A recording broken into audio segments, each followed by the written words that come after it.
terdata di Indonesia tuh banyak adalah kasus jantung, stroke, kanker, dan kemudian dialisis. Ini masalah ginjal.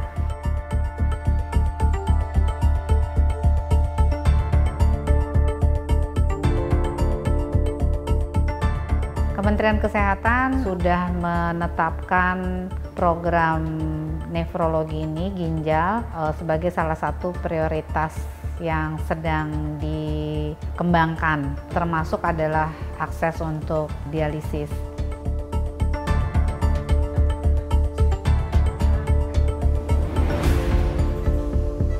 Masalah utama kita untuk dewasa di bidang ginjal ini adalah gagal ginjal yang membutuhkan cuci darah dan transplantasi sangat tinggi.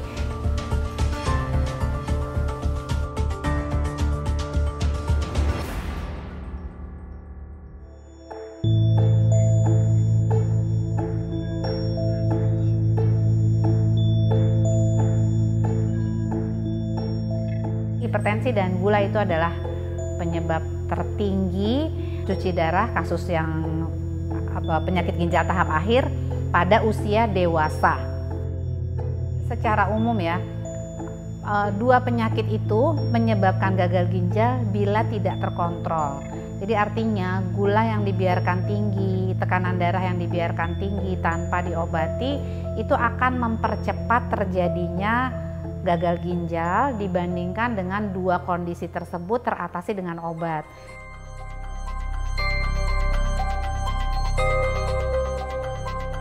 Beberapa waktu lalu, media sosial diramaikan dengan pembahasan fenomena anak cuci darah di sebuah rumah sakit di Jakarta.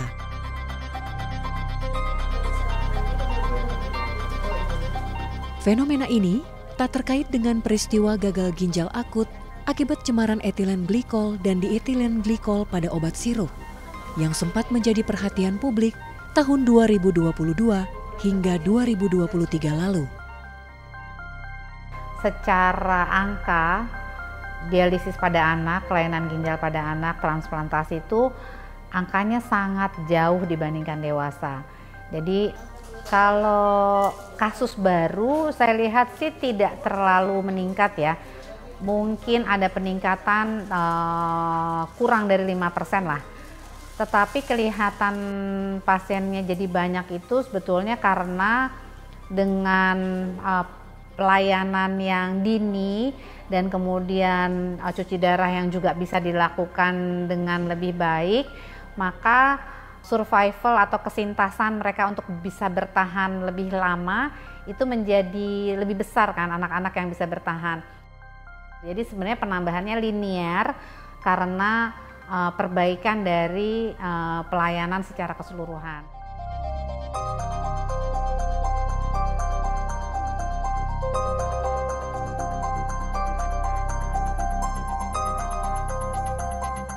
Ketika daya tampung untuk mesin itu sudah penuh, kita maka akan mendorong pasien-pasien untuk ke CAPD. Seperti misalnya kami punya 8 mesin, melayani cuci darah mesin untuk sekitar 35 anak. Nah, padahal kami secara total memiliki 75 anak yang membutuhkan cuci darah. Jadi sisanya menjalani cuci darah yang melalui peritoneal.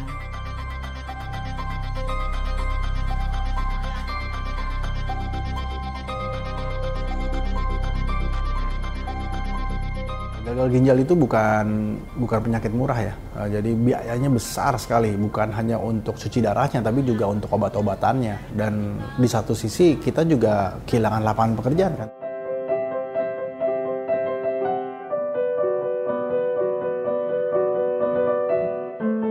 Kalau ayah sakit ginjal akut ya bisa dikatakan mungkin hampir 35 tahun, tapi kemudian mulai masuk ke dalam proses hemodialisis itu di 5 tahun terakhir dalam hidupnya. Pada saat itu beliau sudah berusia di atas 70 tahun dan memang bisa dikatakan sebuah kondisi yang langka.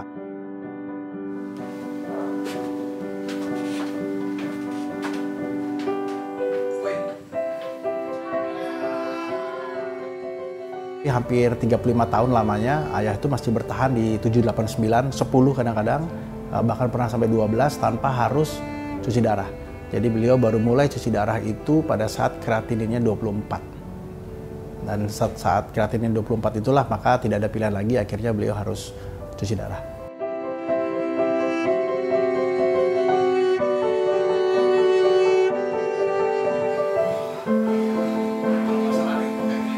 Bagi Kris Biantoro, vonis sakit ginjal bukan menjadi penghalang untuk terus berkarya. Semua ini tertuang dalam memoar berjudul Belum Selesai. Kisah 38 tahun perjuangan pendekar ginjal SOAK.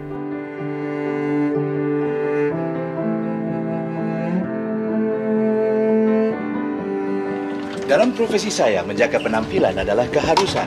Semasa hidup, karirnya di dunia entertain terbilang moncer.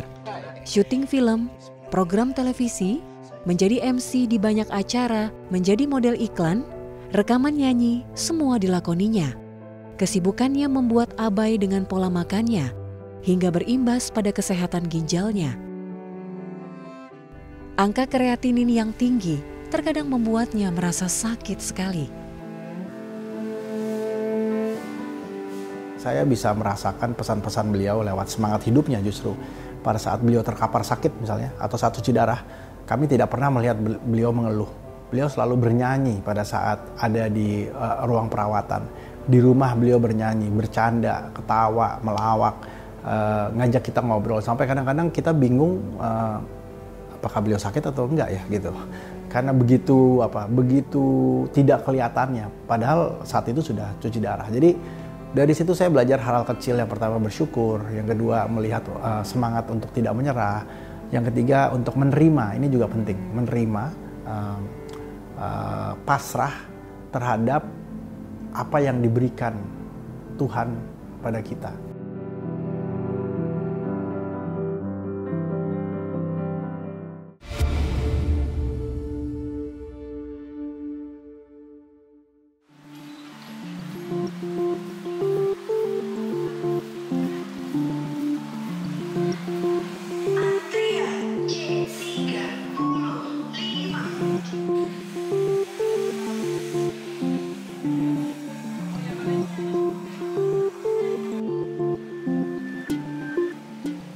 Di 2023 secara keseluruhan, jadi pasien rawat jalan, kemudian dari IGD, itu termasuk yang dirawat inap, itu kita ada sekitar kurang lebih 200 pasien dalam 1 tahun.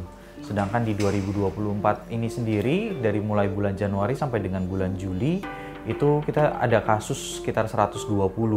Dan 15 diantaranya harus segera mendapatkan terapi cuci darah. Jadi pasien-pasien yang datang ke IGD dengan kondisi emergensi dan membutuhkan untuk cuci darah segera, itu ada sekitar 15. Dan yang paling tinggi mungkin di 3 bulan terakhir nih, setiap bulannya dari mulai bulan Mei, Juni, dan Juli, itu ada per bulan sekitar 3 pasien yang datang dengan kondisi emergensi dan membutuhkan cuci darah.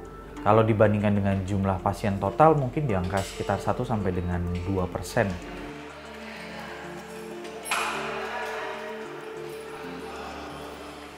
Pasien-pasien dengan gagal ginjal yang datang dengan kondisi emergensi ke IGD, sebagian besar itu mereka datang dengan keluhan sesak nafas yang paling banyak. Kemudian yang kedua bisa juga dengan kondisi tidak sadarkan diri karena adanya akumulasi dari racun ginjalnya, dari ureum ginjalnya. Kemudian bisa juga dengan kondisi kalium yang tinggi sehingga mengganggu fungsi jantung. Jadi 3 kondisi ini yang menyebabkan pasien tersebut harus segera mendapatkan cuci darah, penanganan dengan cuci darah.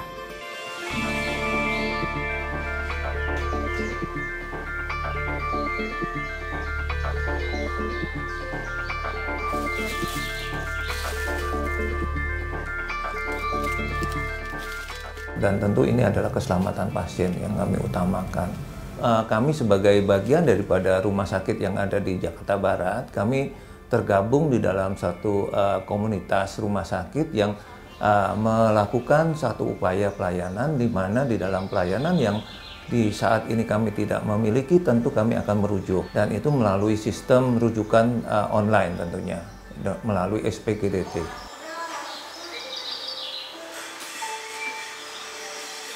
Kalau dibilang mencukupi, agak sulit dikatakan mencukupi karena kami kadang mengalami kesulitan di dalam merujuk. Tentu asumsinya adalah bahwa rumah sakit yang kami tuju itu juga dalam kapasitas yang full.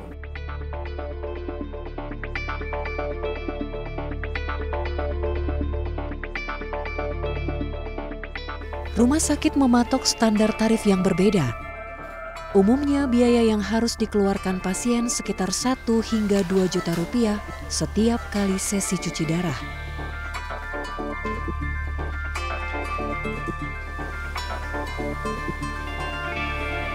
Dari anggaran cukup besar dan ya mungkin kita boleh bersyukur kepada pemerintah yang saat ini sudah mengcover ini dengan BPJS Kesehatan ya.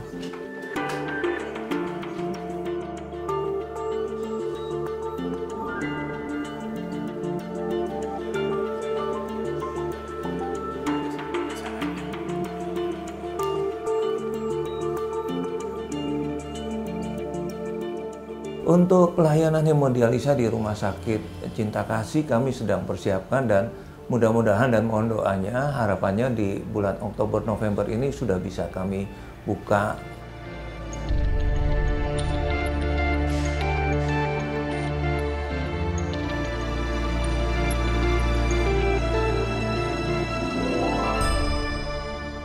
Dan kapasitas yang diperkenankan untuk kita membuka suatu unit layanan hemodialisa itu minimal adalah 4 mesin sebagai awal. Untuk selanjutnya bila mana ada kebutuhan yang meningkat itu bisa ditambahkan. Kami set up sekitar 12 mesin sebenarnya.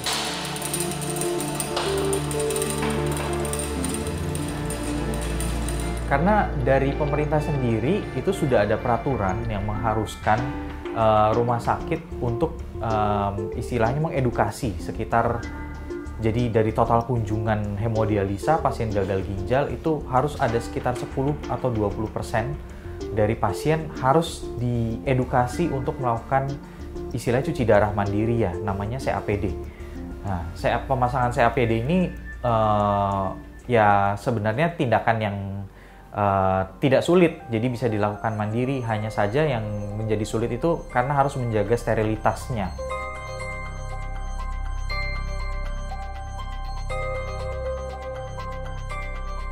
Kami dokter-dokter anak ginjal nih selalu mendorong pasien untuk pindah ke peritoneal dialisis yang mandiri karena yang peritoneal itu lebih butuh persiapan. Jadi biasanya kita sulit untuk mengerjakan itu dalam kondisi emergensi.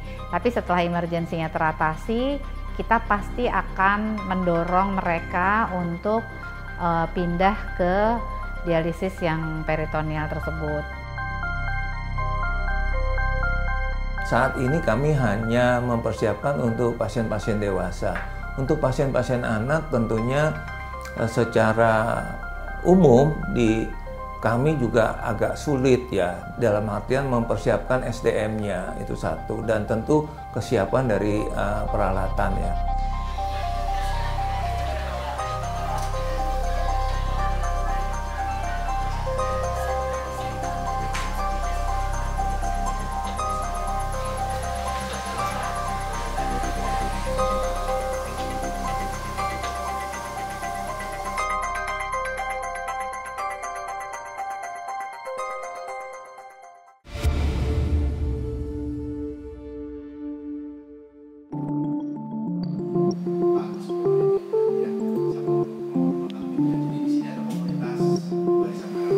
Pentingnya ginjal mereka untuk masa depan dan kita berharap kemudian teman-teman di sini yang juga sudah menjadi pasien. Awal mula kita membicarakan ini itu di sekitar tahun 2022 akhir, lalu 2023 kami intens membicarakan hal ini, lalu 2024 kami melegalisirkan yayasan ini dalam bentuk hukum. Saya bilang itu adalah namanya, kalau bahasa ngetren itulah bangsawan. Normal itu kalau orang normal sakit darah itu udah di 12 atau sampai 14. Berkaca dengan kelebihan air. Jadi kalau orang banyak pasien-pasien ginjal yang masih sifatnya umurnya masih muda, lalu sudah terkena ginjal. kami melihat bagaimana cara menaikkan psikologis, motivasi, optimisme dari si pasien tersebut. Selain obat dari medis yang menyebabkan kami bisa bertahan hidup, itu adalah motivasi. Jadi kami ingin membangkitkan rasa itu dalam yayasan ini. Saya pun begitu, saya merupakan pasien gagal ginjal. Para pengurusnya sebagian besar adalah pasien ginjal. Tapi ada juga part-part yang bukan pasien ginjal. Ada, bahkan kami juga melibatkan pendamping pasien ginjal di keluarga masing-masing untuk ikut serta dalam kegiatan ini. Ketika saya juga kan, nggak ngos-ngosan, cuman kayak kerasa. Suntik lokasi yang sama, kemungkinan nanti pas di darah itu nanti bisa direbus, Pak.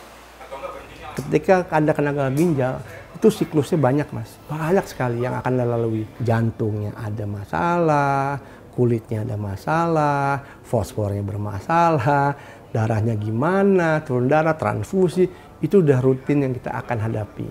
Berani gak ngadapin itu? Kalau berani, hadapi. Banyak pasien ginjal yang nyerah ya, kadang-kadang nyerah hidup. Ada titik poin itu di setiap pasien ginjal. Ketika udah gak pernah hidup, dia udah males-malesan, udah gak ada semangat. Dan itu biasanya penerimaan ketika divonis penyakit ginjal, itu penerimaannya orang-orang rata-rata 6 bulan sampai 1 tahun. Bahkan ada yang sampai 2 tahun baru bisa terima.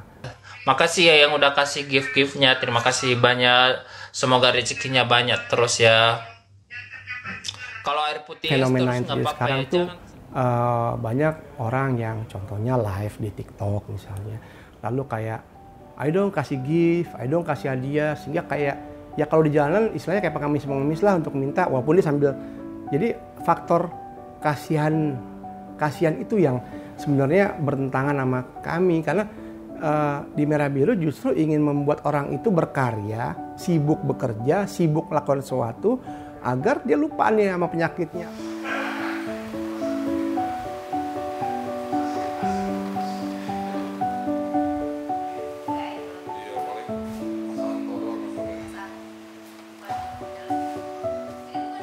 Kami, para pasien ginjal, akan merasa sangat senang sekali kalau kami punya arti dan kami bisa berguna bagi orang lain. Itu poinnya.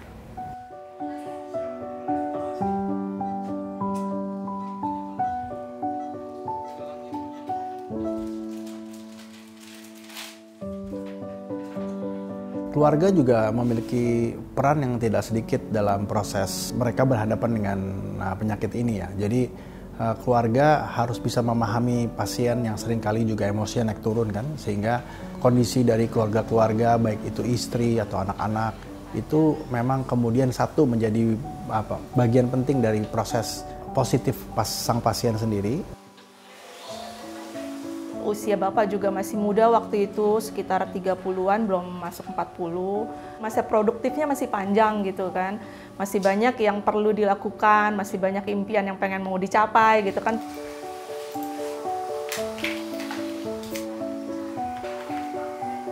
Sejak divonis saya tentu selalu dampingi ya, pasang CDL dan Siminol, terus mendampingi. 2 tahun pertama saya masih jadi karyawan di suatu perusahaan, jadi mau ngomong kadang saya cuti untuk dampingi, apalagi kalau misalnya pas Bapak lagi drop terus harus di opnam, saya putuskan untuk saya resign, jadi full mendampingi si suami.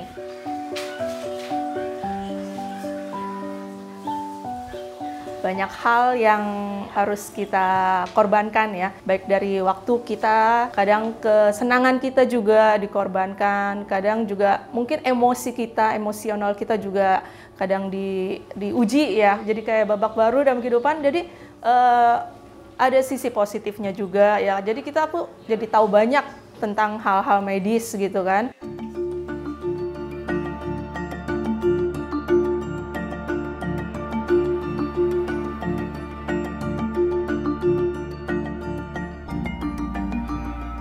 Gaya hidup yang sifatnya asupan makan menyebabkan penyakit ginjalnya di kemudian hari ketika dia dewasa. Jadi kalau anak-anak tuh punya kebiasaan makan yang jelek dengan gula yang tinggi, kemudian anaknya menjadi obesitas, bisa juga terjadi ada hipertensi, itu akan beresiko untuk terjadi penyakit ginjal kronik di kemudian hari, bisa sebelum tua ya. pemerintah punya PR besar untuk menurunkan angka potensi gagal ginjal baik bagi generasi yang muda ataupun generasi yang lebih senior gitu. Karena itu semua akan menyerap dana negara, BPJS-nya akan tinggi sekali gitu. Dan ini menjadi PR kita bersama. Berdasarkan studi beban penyakit global 2021, gagal ginjal kronis menjadi kasus penyakit paling mematikan dengan urutan ke-11 di dunia. Lebih dari 1,85 juta jiwa terdampak.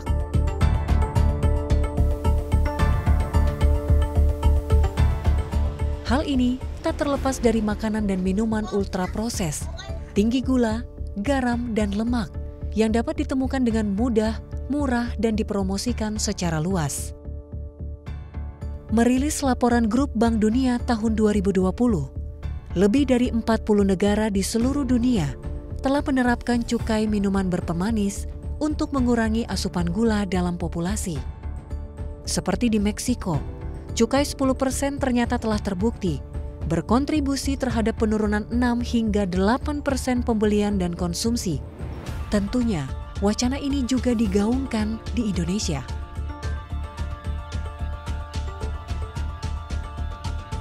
Saya sangat mendukung upaya ini, tentunya untuk masyarakat harapannya itu menjadi satu upaya yang harusnya disambut baik ya, karena harapannya bisa konsisten dilakukan.